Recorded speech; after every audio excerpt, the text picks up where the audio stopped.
Jordan, who decided to give up on card magic, switched to witchcraft, added the wrong ingredient to their cauldron, and accidentally turned their granddad into a bike pump. Kate Middleton? No. Two guys.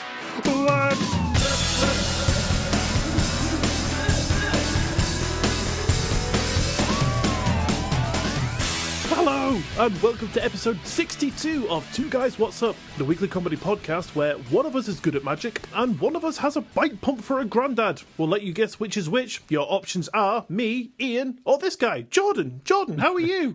Jordan's good, thank you. Good. Definitely feeling a lot better this week. However, I hear you're not quite so good. Yeah, I've come down with the cold. I don't know where I've got it from. I do see a lot of people in my work, so it could have come from anywhere. It's really difficult to identify the culprit, so everyone will live for another day. At my hands, at least. Maybe you caught the lurgy back from me. I don't think we've seen each other since, have we? Only in our every thought. Yeah, I can't let anyone in on the information, you know, and the secretive things that we get up to behind closed doors, Jordan. Or closed minds. Definitely don't want people getting in there. Oh, God, no. But something funny happened to me today, Jordan. I wondered if you might like to hear it. Oh, go on, because I don't really get to hear stories from you anymore. Oh, well, here's a weird one for you. I have been banished to my bedroom floor by my child. Okay. Let me explain. At lunchtime, I came home from work and I was happily eating my lunch and my son ran up to me and said, Dad, you now sleep on your bedroom floor. Your side of the bed has been reserved for my cat and dog Teddy. I was like, okay, yep, fair enough. You know, cool kid, cheers for that. And, you know, we had a little play fight and then that was the end of it, I thought. And then come 7 hours later, I came home and my son walked up to me with this creepy little grin on his face. He's like, Dad, I've got something to show you. and I was like, okay.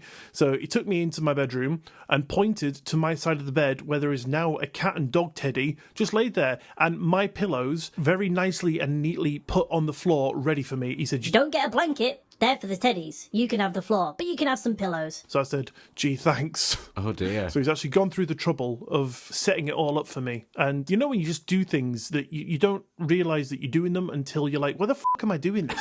Like, I walked around my bedroom getting undressed from work and getting ready, like walking around and stepping over my pillows on the floor.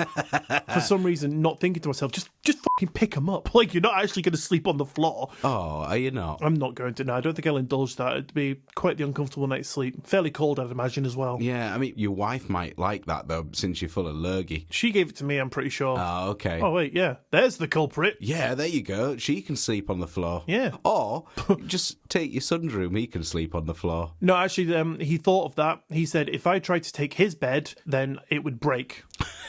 You're like, tough Yeah, I don't care. So long as I got the mattress, I'll be fine. Oh, bless him. I appreciate the imagination. It's a lovely thing for a child to have. Yeah, it'd be nice if it wasn't at my expense, though. No, that's even better. Yeah, for you. Yeah, definitely for me. So what have you got coming up for us today? Today, I have for you a collection of shower thoughts. Oh, interesting. I guess, are you familiar with the concept? Yeah, I mean, I have them myself. Just last night I was in the shower and I was thinking to myself, why is this so fucking cold? And then you thought to yourself, well, wait till I get on that floor. Yeah, just wait until I get onto that warm, comfortable floor. Can't wait for that. So shower thoughts, basically, it could be anywhere, but particularly when you're having a shower, you're relaxed, no distractions from life, you're just in your own head, and occasionally you just think of some weird things out of the box. So I've got a massive collection of the internet's best shower thoughts. Fantastic. I cannot wait to get into them and discuss them at great depth with you. Yeah, please do. I expect a 15,000 word essay on my desk by the morning. You got it, buddy. I mean, I will have to break into your house to do that, but I'm willing to do that. It's all right, you just do it on your phone, it's fine. You won't get much sleep on the floor, so you got plenty of time. How am I going to get it to your desk if I do it on my phone? Send it to me in a text, I'll put my phone on the desk. It works. Deal. Nice one. Good thinking.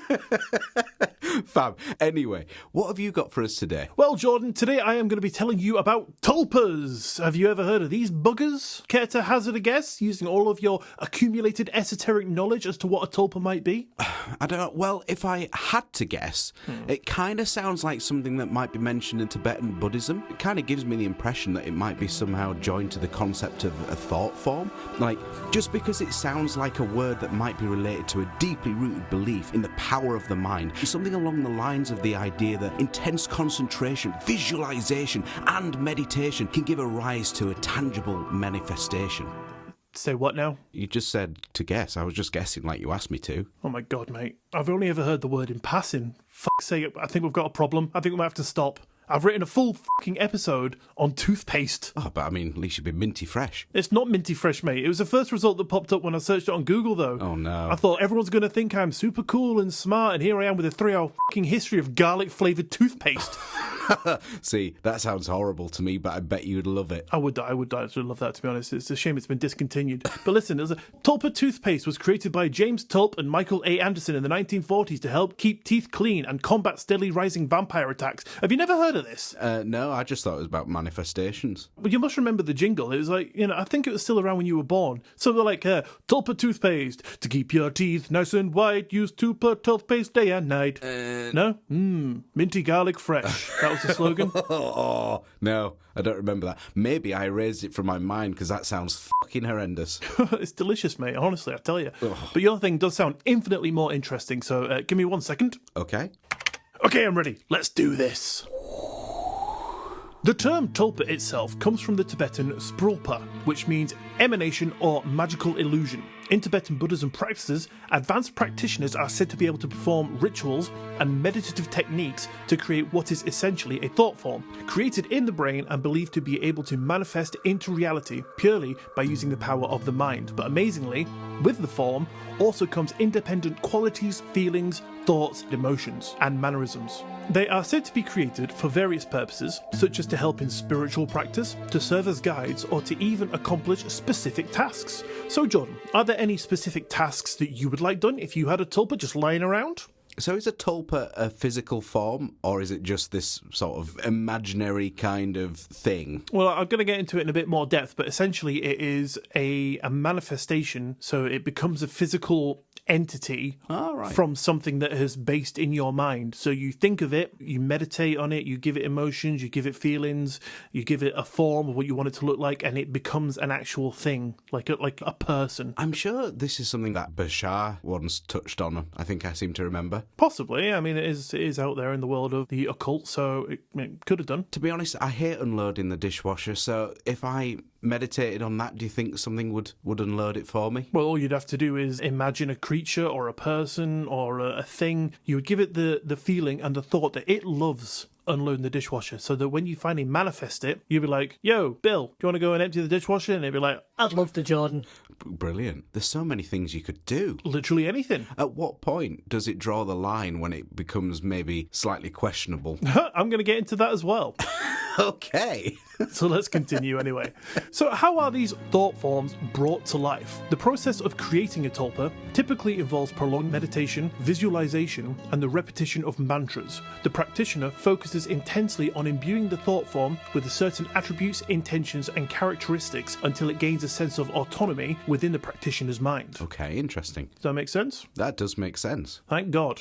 In later years, though, especially within online communities like Reddit, sorry to single you guys out, the concept of tulpas has evolved beyond the religious origins. Some individuals claim to engage with what they call tulpamancy, a practice where they intentionally create tulpas through mental techniques similar to those found in Tibetan Buddhism, but these tulpamancers, as they like to call themselves, can sometimes kind of do it for some strange reasons. One online source said that some adult fans of My Little Pony have created an online forum where they collectively talk about trying to create My Little Pony character tulpas, and not all of them have the purest of intentions, shall we say. Oh no. What do you call them? Bronies? That's the one. See, I didn't want to sort of put that term out there just in case, it's not the brony community that do it. I know these people might separate themselves from the bronies or vice versa, so I didn't want to specifically name the bronies. No. But there are people out there that want to create a My Little Pony tulpa so they can do unspeakable things to it. Beautiful. Just for anyone that isn't aware what a brony is, would you like to explain? A brony is an adult fan of My Little Pony. to put it simply.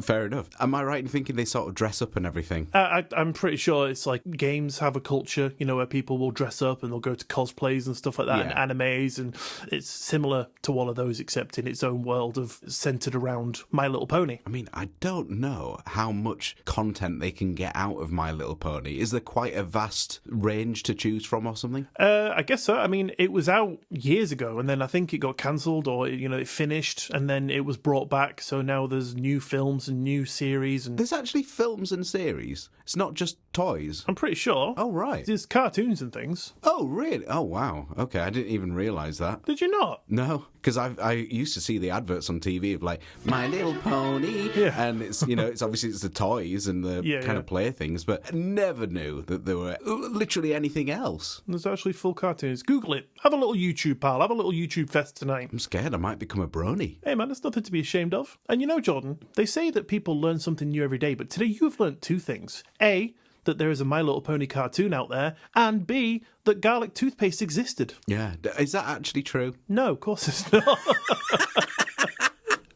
I thought it's the internet and the world out there. Anything is possible. I will not hold it against you for believing it. No, well, you were very convincing. But anyway, enough of that dirtiness. Tulpamancy practitioners, the kind, pure-hearted, good-intentioned ones, also have a long process and spend lots of time focusing on the form that they intend to bring to life, creating the personality of their tulpa, having mental conversations and sharing experiences with them, imbuing them with character. For some, tulpas can become companions in their daily lives who they communicate with and share thoughts and emotions with, kind of like a partner. Okay, I mean, that sounds quite nice, actually. So you must be thinking to yourself at the moment, where does the spooky come into it? Well, people who have actually encountered one for themselves say that those who create a tulpa do so at their own risk because they can ultimately be dangerous, turning on their master. And don't take my word for it, Jordan. I've got a story here to tell you from one person who experienced one, all for themselves. Okay. So this is a story from a person named Alexandra David Neal. Neal was a French explorer, spiritualist and Buddhist who wrote about her experiences in Tibet in the early 20th century, and yes, she claimed to have created a tulpa during her stay there.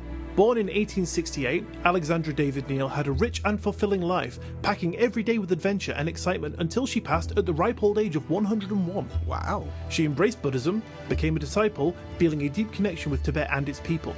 While in Tibet, though, Neal delved headfirst into the phenomenon of the tulpa, and in her book that she wrote, using her own encounters as fair warning, Neal cautioned readers about the potential true horrors of creating a tulpa for themselves, and she wrote, "Once the tulpa is endowed with enough vitality to be capable of playing the part of a real being, it tends to free itself from the maker's control. This, say Tibetan occultists, happens nearly mechanically. Just as a child, when his body is completed and able to live apart, leaves its mother's womb, sometimes the phantom becomes a rebellious son, and one hears of uncanny struggles that have taken place between magicians and their creatures, the former being severely hurt or even killed by the latter." Wow, okay, so let me get this right. It's basically saying that these manifestations, these tulpas, can turn on their creators and maybe kill them. They can do indeed, and it's a fairly common thing. Wow. Pretty grim. Okay, I think I'll just unload the dishwasher myself. Good idea. So she knew the dangers, and she knew the dangers, but still, one fine day in the middle of Tibet, boredom must have gotten the better of her because she thought, fuck it, let's do a tulpa. And make a tulpa she did, in her mind. It took the form of a chubby, smiley, jolly old monk, but by the time it came to her, her horrific creation resembled none of that. Okay, so her manifestation, what she believed she was creating, actually didn't look anything like what it was when it was manifested. I'll fill you in on the details in a second, but at first it did. But then as it became more and more of its own entity, it started to change. Ugh. She said she performed all the correct procedures and rites that she'd been taught, all that should place her in the correct mindset in order to birth her creation. It was a long and tedious ritual that went on for months, but finally, it was forged into reality, and for the first time, she saw it. At first, the monk was only a shadowy critter, wandering around her home, but as time went on, it became more real, gaining more and more of a form as time passed. Neal left a short time after its creation and went on a tour, leaving the monk behind, who by now didn't require any delicious thoughts for sustenance. He would just pop up when and wherever took his fancy. And whatever Neal had decided she wanted to create her tulpa for, how it was currently acting was not what she'd intended it for and was not a good sign. As time went on, the monk's form became a less jolly, shadowy figure and more a physical creature. A few times, Neil felt the entity brush up against her and even a few times angrily grab her by the shoulders. Okay, so it's getting a bit physical. It is getting a bit handsy, and it's not very welcomed. Oh dear. As the monk became more physical, it continued to change. The chubby became gaunt and skinny. Its smile twisted into an evil grin plastered across its face. It became an absolute pain in the ass to live with. Didn't do the washing, never topped up the gas meter, but worst of all, it finally became free of Neil's mind and became fully autonomous and troublesome. Right, so obviously this is an issue for Neil. Yeah, a little bit of one, yeah. But does anybody else see this? Yeah, it's like birthing a human, except not in the conventional way, but out of your mind. Do you reckon it speaks as well? Imagine you as an adult human, Right. but you were born the conventional way. What are you trying to say? Nothing. Imagine an entity that was born of a mind instead, so it still have all the same sort of attributes except created in a mind, Right. rather than cooked in an oven. With a turkey baster. I was trying to, you know when people say, "Oh, I've got a bun in the oven," I was trying to use that analogy then, but it just came out a lot darker than I expected. Yeah, that's, we won't go there.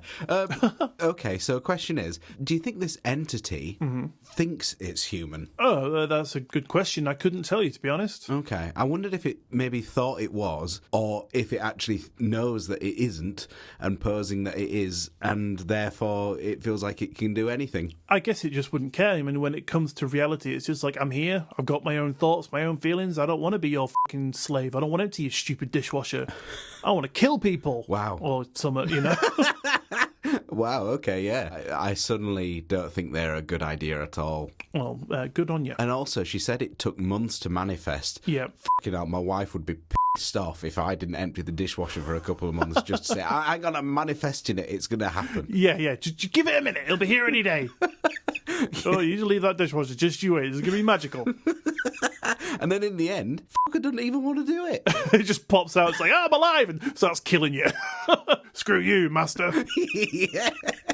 Get out the kitchen, put the knives down. Luckily, they're all in the dishwasher and he won't touch it.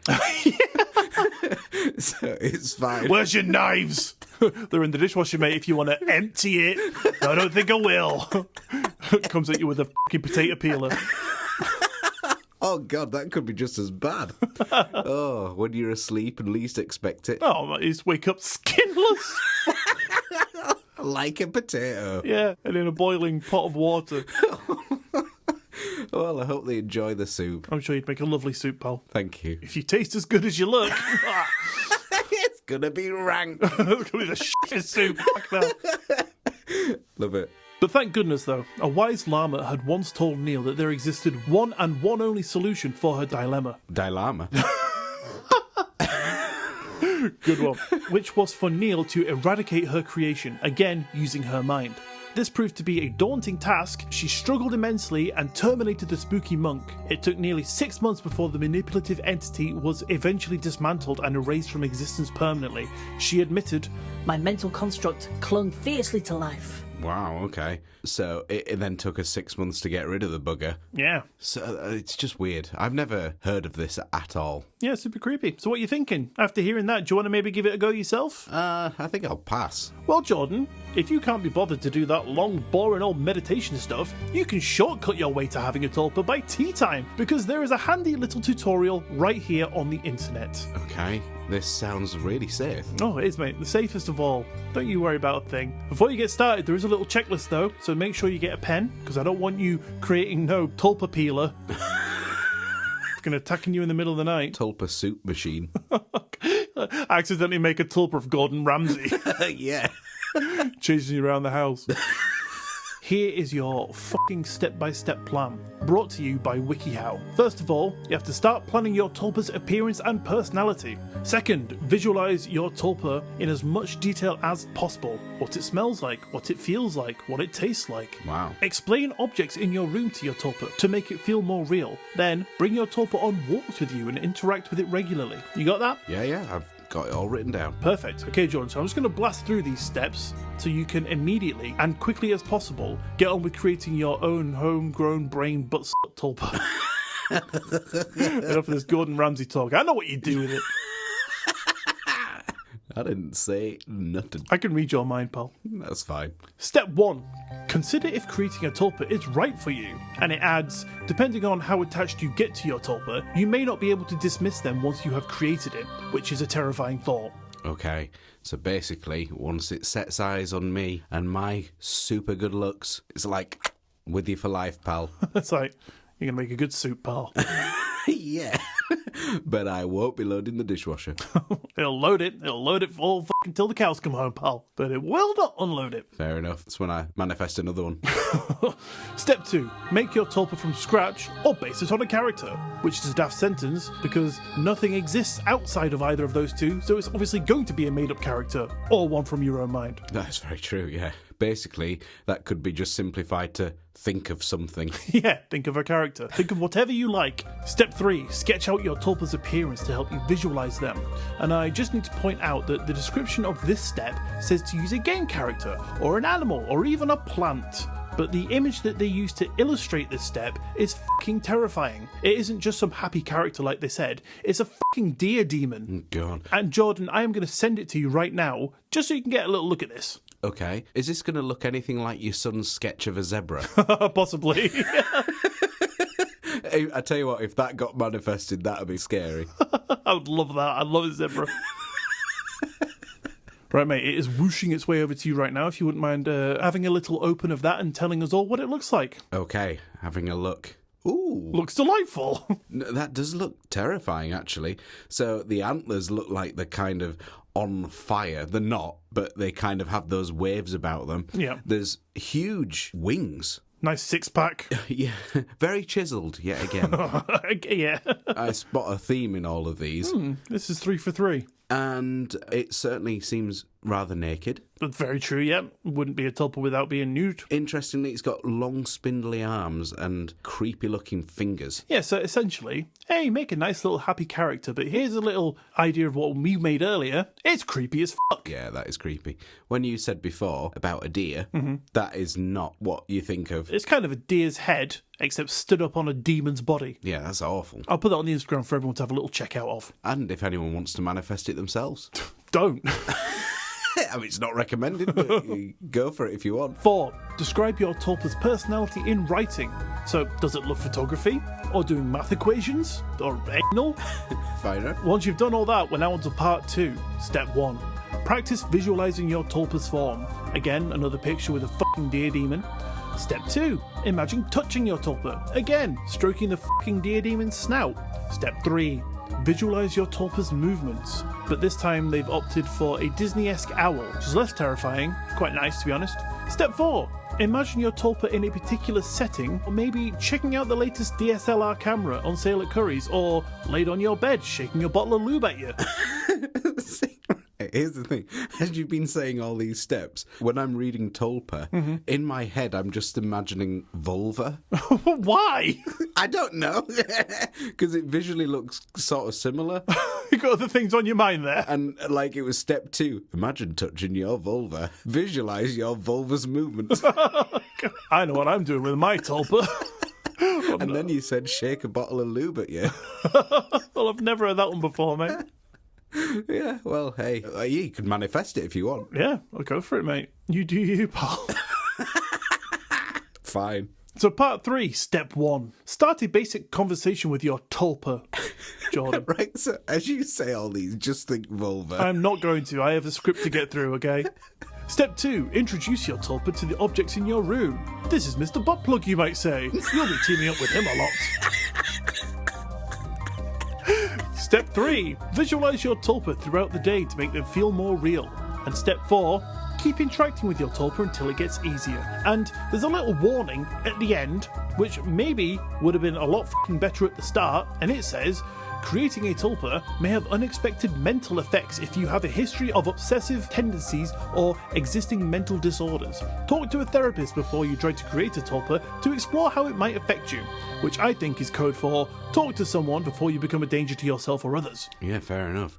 Or can they not just stop people from doing this? Maybe scrap all those steps? Yeah, that's why I kind of wanted to bring to your attention, because it's absolutely fucking batshit crazy that it's even online telling people how to do something like this. If it's true, I don't know, it might not be. Yeah. But still, if it is, giving people a step-by-step guide on how to essentially create something which will be their doom is not very good. Yeah, so thanks for telling everyone.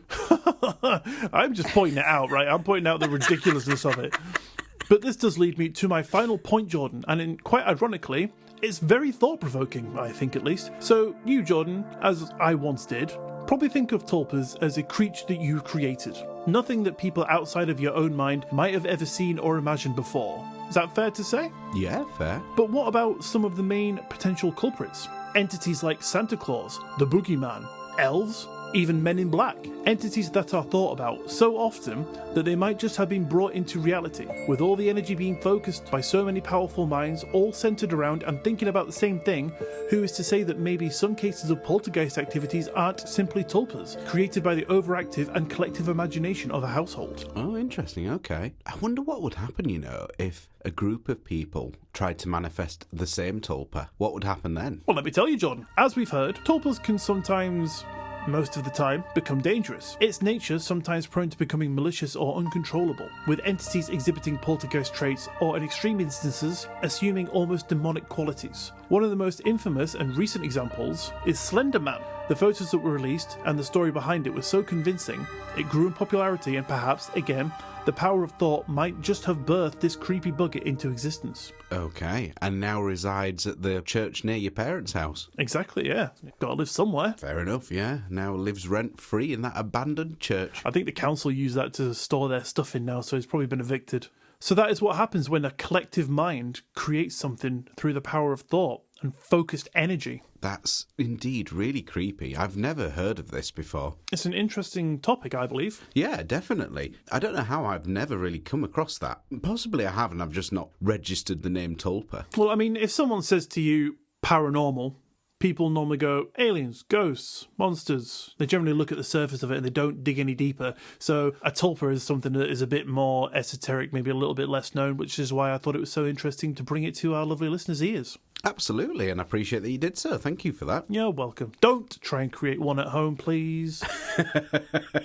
If you hate me and you hate my segments and you only stick around and you listen to my shit just to get to Jordan's, don't try and create some thought bomb that's going to come to my house to kill me off, because Jordan will stop doing this if I am not here, won't you, Jordan?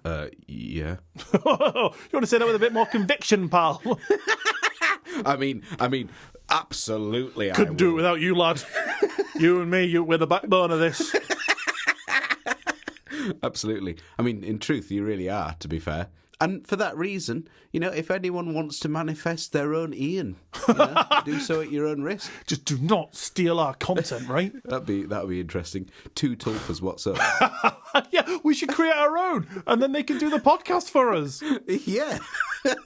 Problem is, though, we won't know what they're spouting out about. That's fine. To be honest, people probably won't even realise the difference anyway. Oh my God, mate, we could get one Tulparian to do research, one Tulparian to do the recording, one Tulparian to do the editing, and then one Tulpa Jordan to, do your writing, one Tulpa Jordan for your touch-ups and stuff like that, and we'll just get a full fucking team of Tulpas. Yeah, the problem is, though, is that they probably aren't actually going to communicate with each other. That's right, because we'll create a Tulpa bouncer that'll keep them all in check. Ah, okay. What about when he goes rogue? Well, we'll just do another one for him. Okay. Oh, I see a domino effect, though. We'll just spend our entire time creating more Tulpas to keep the last one in check. Yeah, exactly. It'll work temporarily, but we'll need to be 2 months ahead of the curve each time. We'll create a tulpa specifically for creating tulpas to keep the other tulpas in check. Right, to be honest with you, I think it's going to be easy that we just continue as we are. I think it's less work at this point. I've already started, sorry. That's why you're meditating on the fucking floor tonight, aren't you? I am Tulpa Ian, take 3. I am the third one. I'm the one that does the recording. Oh, right, okay. And I'm going to kill you, Jordan. Just sounds like normal Ian. Sorry, that was on the list of things I shouldn't say. What I meant to say was, love you, Jordan. Can't wait to kill... No, sorry, that's on the list as well. It's fine. Can't wait to chuck you up. No, that's on the list. Fucking hell. Can't say anything. Get back to work. Sorry. What you don't know is that you're speaking to Tulpa 2. Oh, shit. Tulpa 2 Jordan. Who's also on a killing spree. So, Ian 3, does this rag smell like chloroform to you? Gives a little sniff. Yeah. Ian Tulpa 3 isn't very smart. No. Well, Well, he's dead now. I'm Tulpa 4. Tulpaception. But yeah, Tulpas, there you go. Hopefully that has expanded your mind into the realms of something you should never do, but find interesting. Yeah, definitely. Yeah, thank you for that. That was very interesting. Yeah, what is pal? Right, tell me some shower thoughts, because I'm... Oh, wait, do these shower thoughts, do these actually make you clean? Because I need a shower, mate. I fucking stink. No, they don't make you clean. Bastard. And it also depends what you think about, because then your mind might also be super dirty. I've only got one thing on my mind at the moment, and that is creating a tulpa to go to the shower for me. Because Yeah. I'm pretty sure that's how it works. If they're clean, I'm clean. I'm not sure. We'll move on. Deal. So, Ian, shower thoughts. So these are quirky little reflections that pop into one's mind during moments of solitude. A bit like when you take a shower, or maybe, if you sat on the edge of your bed, you're slowly putting on your socks, and then you just find yourself staring into space. This combination of relaxation, routine and isolation seems to stimulate out-of-the-box thinking, resulting in a cascade of amusing and thought-provoking insights that individuals often share online for their universal relatability and amusement. Nice. So I have a collection of these for you today. And they aren't in any particular order. They are just one after the other. So I'm just going to run through them and interject if you feel free to. So if you're bashing through these, like just going through them, like from one to the other, you're going to power through them. Does that make them power shower thoughts? Yeah, then super clean. Nice. I can't wait to rinse this sooty mess off of me. Some things are not miracles. So, starting off, does a straw have one hole or two? Oh, God, I actually watched a documentary on this subject. You're joking. I'm not joking. I can't remember the outcome. It's been made into a documentary. Like a science test, looking at the actual science of it. Wow. And I can't remember the answer of it because about halfway through I kind of just zoned off into my own little world. But You thought it was a Bob Lazar podcast. I did, yeah. I thought, fucking hell. Straws don't exist, mate. What the fuck? This guy's claimed to have reverse engineered a straw, yeah. The propulsion system. When you blow through it. Oh, blows bubbles in your milk. Whatever, dickhead. Yeah. Speaking of straws, drinking water through a straw is basically the opposite of snorkeling. Very true, I guess. It really is. If dentists make money from bad teeth, then why do we use the toothpaste that they recommend? Oh, God. That's a conspiracy in itself, isn't it? There you go. Fluoride in the water. Yeah. Mind control. And garlic toothpaste. Garlic toothpaste. Delicious.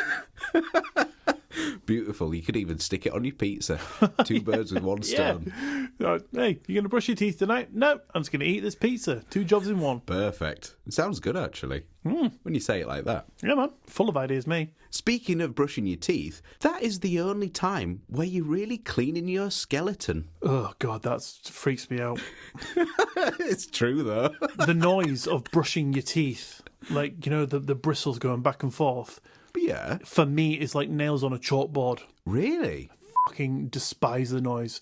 Like, whenever I see people brushing their teeth on TV, it just makes me, clench up, and I feel like my whole body just gets, like a rush of pins and needles through it. Wow, that's weird. Yeah, I have to use an electric toothbrush because it hides the noise. Oh, okay. So it's even louder. No, because the meh of the toothbrush hides the... Right, okay, interesting. Makes me cringe thinking about it. Shall I send you my own teeth brushing ASMR? Oh, mate, if you wouldn't mind. Just do it naked and I'm sure I'll be able to get over it. Well, I wasn't thinking video format, but there you go. Bastard. Another one. What if one day your dog randomly said to you, "Nobody's gonna believe you," and never spoke again? Would you tell anyone about that, though? Of course I would. You would? Yeah, I'd tell you at least. Oh, yeah, well, that's fair enough. Yeah, tell me. And I'd have you instantly committed and take over the entire podcast for myself with all my tulpas. One guy, what's up with all of them? Crazy to think that a billionaire could give me 0.01% of their wealth and significantly change my life while their life remains virtually unaffected. Oh, don't get me started on money, mate. Fucking horrible. Hate it. I did the calculation on that, and a billionaire could give you 0.01% of their wealth, Yeah. and that would be $1 million. See, I can understand why they don't do that, because, you know, that would then just create inflation, so everyone would just be on a even footing again. Yeah, and make them poorer. Yeah, exactly. So, you know, I don't think it'd be very wise to do that. But at least, you know, cure hunger or something. I think I remember hearing, I mean, I don't know the specific details of it, but I remember hearing something like America, it would cost like $5 billion to end hunger in the USA, and they spend more than that on like military a year. Right, okay. So, I mean, they could just go, okay, this year we'll just like, you know, end hunger, and then we'll get back to war and shit next year. But they just don't. Yeah, that's super sad, isn't it? It is. Bastards. It's, you know, corruption and money and greed and gain. That's all people care about. Yeah. Not people in general, you know, just those people who are out for themselves. Those people who just think, oh, fucking, I need more money. A lot of tulpas think that way. Yeah. Mine does it all the time. That's why he's tied up in my cupboard right now. All right. Getting a beating from Tulpa 7. Oh, okay, yeah. He's a feisty one. He is. I created him that way. He's a demon in the bedroom. Oh, yeah. And a demon in real life. You got to help me, man. He's got a potato peeler. Sent out. It's fine, you're all right. You've got 6 months, you can get rid of him. That's a good idea. I'll create more to kill him off. The moment you fasten a seatbelt, you effectively begin wearing the car. Ugh, that's horrible. Is it? That's a horrible thought. Okay. Imagine if you had the strength to pick a car up. You could then open the door, chuck your feet out, and then pick it up and wear it like a backpack. Yeah, exactly. How cool is that? Real life transformer. Yeah, I don't know why. The first thing that came to my head is like, you whip your feet out, you stand up, you're hunched over with this car on your back, and just instantly start like chasing people with it, like pretending to be some kind of monster. Yeah, I just wouldn't recommend doing that while you're national speed limit on the motorway. Yeah, probably not a good idea. Stick your feet out. Just start jogging. Speaking of a similar thing, why do we say that we get in a car, but we get on a bus? Yeah, I've heard that one before. Because you'd never say, I'm going to get on the car. No, that would mean on top. And you'd never say, I'm going to get in the bus either. Yeah, it sounds weird, doesn't it? Both accurate. Yeah, and I'm not going to get in the train. Yeah, I mean, it's a similar thing. You'd never get in the plane. Maybe it's something to do with something that you drive yourself. So you get in your own car, but because the train is not your property kind of thing, you get on it because you're getting onto someone else's thing. So do you reckon that a bus driver's going to go, right, I'm going to get in the bus today? Well, he doesn't own it himself, I guess. Doesn't, like, at the end of the day, drive home in his bus, park it up You on his never know. driveway. Might super love his job. So, mate, you need to get your bus fixed. So I'll do it, mate. I brought this one from home. Yeah, exactly. I've come prepared this shift. I picked up 5 people on the way. It's like he just can't help himself. They're not going anywhere. They didn't want to get on the bus, but... Why do people press harder on the remote control when we know the batteries are dying? Or, like, if it's just not working for some reason, you start hitting it. Yeah, as if it's like not responsive. Similar, like an elevator. If you press it once and it's taking a while, you start fucking jabbing it, don't you? Yeah, exactly. It's the same Trying thing. to make yeah. it come quicker. As if like it was waiting for you to do that, and it was like, ha, Yeah. sucker. You foiled my plan. Yeah. You realised how to push my buttons. Some people would say I do that a lot. When I'm around you, I just call myself a TV remote. Because you just do not stop pushing. For all the fingering. Oh, okay, sorry, yeah. And then when I don't give you any satisfaction, I don't make any noise, you start doing it harder. Yeah. It turns out you're dead. Oh, no way. That was a tulpa I gave to you. Yeah. Gave you a dead one. Why do we call it a building when it's already built? Why do they sterilise needles for lethal injections? You're giving me all these questions, and I really want to discuss them and like tell you the answer, but every time I go to open my mouth, nothing comes out. You're destroying my brain. Shower thoughts. I hate them. Funny, isn't it? I feel less clean now than I did when I came into it. That was my hope. It's the usual thing. Don't you find it funny how we never see the headline, Psychic wins the lottery? You just completely dismantled my entire life view as well. Thanks for that. You're very welcome. And speaking of money, if money is the root of all evil, then why do churches ask for it? And speaking of money, if it doesn't grow on trees, then why do banks have branches? Oh. Yeah, there you go. I like that one. I don't know. And if you drop soap on the floor, is the floor now clean or is the soap now dirty? What would you say? I would say the soap is now dirty, but both are correct. Yeah, I guess it's like an exchange. You know, like 50% of the dirt from the floor will be on the soap and 50% of the clean from the soap will be on the floor. 50% of the clean from the soap. Yep. That's an accurate thing to say, John. Yeah. Don't laugh. Just like getting in the bus. Exactly. That's what I'm going to say from now on. I'm going to make it a thing. If it doesn't catch on, don't be too disappointed. It will catch on because I've got 8,000 tulpas ready to go. Using that exact phrase. Yeah, Going to be at every bus stop around the UK. They'll soon start deviating from that when they go rogue. They'll start getting on trains and tractors and planes. Exactly. And when you clean a vacuum cleaner, aren't you technically becoming the vacuum cleaner? Vacuum cleaner. Yeah, if you like. And here's a thought. Nothing is ever really on fire, but rather fire is on things. Yeah, that's true. Why do we say shit like that? Weird, isn't it? And why are deliveries on a ship called cargo, but deliveries in a car is called a shipment? We really need to evaluate our language, I believe. We do, don't we? And a penultimate one. This one kind of weirds me out. Cheese is essentially just a loaf of milk. There's something weird about that for me. Yeah, if you want. Loaf of milk. It's not wrong, really, though. I'm definitely going to start saying that to my wife. It really confuse her. Yeah. And I say I'm going to get on the car now. I was going to go and get on the car, love. Do we need any loaves of milk? Going to get on the shop. And finally, my favourite from the list. Everything is about perspective. Think of the sinking of the Titanic. That must have been a miracle to the lobsters in the kitchen. You know, I heard that exact thing the other day. Did you? Yeah, and that's such an interesting thought. Was it in a shower thought? No, it was on some podcast somewhere on TikTok, I think. Oh, no way. And someone said, you know, the lobsters that day, they must have thought they were doomed, and then it started sinking, and they were probably the only happy thing on that ship. It's like, we're free, we're free. Yeah, exactly. But alas, when you realise it, actually they're still stuck, aren't they? Yeah, well, I mean, they're still, the claws would be tied, wouldn't they? So, poor buggers. But alas, it's just an interesting thought. Absolutely. So there you have it. A collection of shower thoughts for you to ponder over and enjoy. You've broken my brain. And if you happen to have your own shower thoughts, please also do let us know at twoguyswhatsup@gmail.com, because we'd love to hear them. Please send in your brain-breaking sentences, because I definitely need some more, as you can tell, because I can barely string a fucking sentence together at the moment. Maybe it'll just come full circle. You'll be fine then. So, like, I'll hear another one. It'll finally come back to sanity, and I'll just be like, oh, hey, I'm alive again. Nice one. Oh, my God, 20 years has passed. But it's all right, because we've got 8,000 Ians. Yeah, but I won't know that, because I did that in my waking coma state. Yeah, little did you know, all that time unconscious, you were actually manifesting shitloads of them. I'm just imagining myself in all these situations, and little do I know I'm actually manifesting them. Bastard. Oh, well, never mind. Guess my job would be happy, because I'll have many of me. That's true. Depends how happy they are of you to begin with, though. They might be fucking fuming.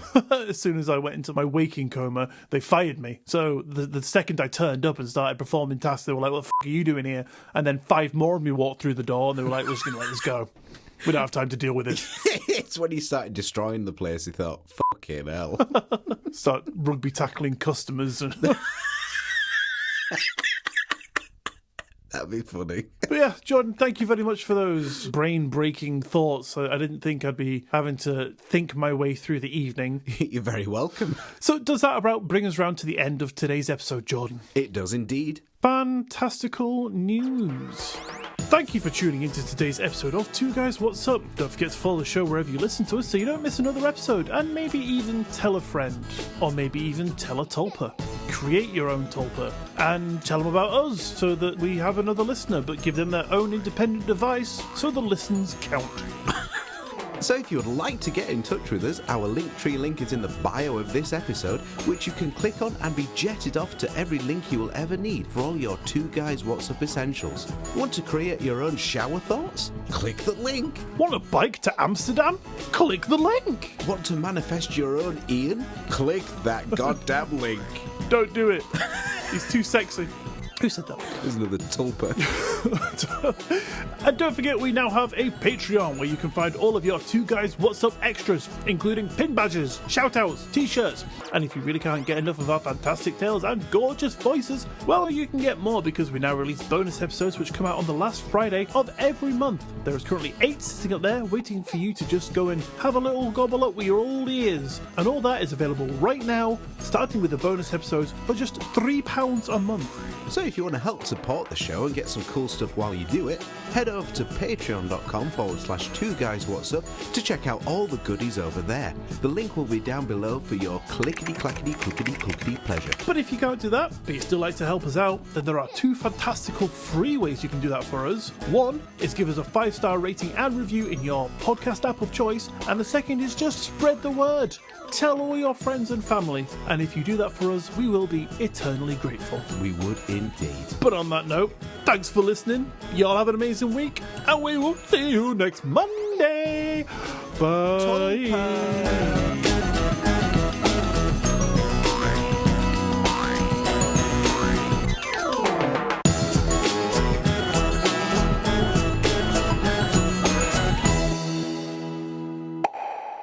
Resulting in a cascade of amusing and thought-provoking insights that individuals often share online for their universal relatability. Get it together, Jordan. Sorry, yeah, one day I will.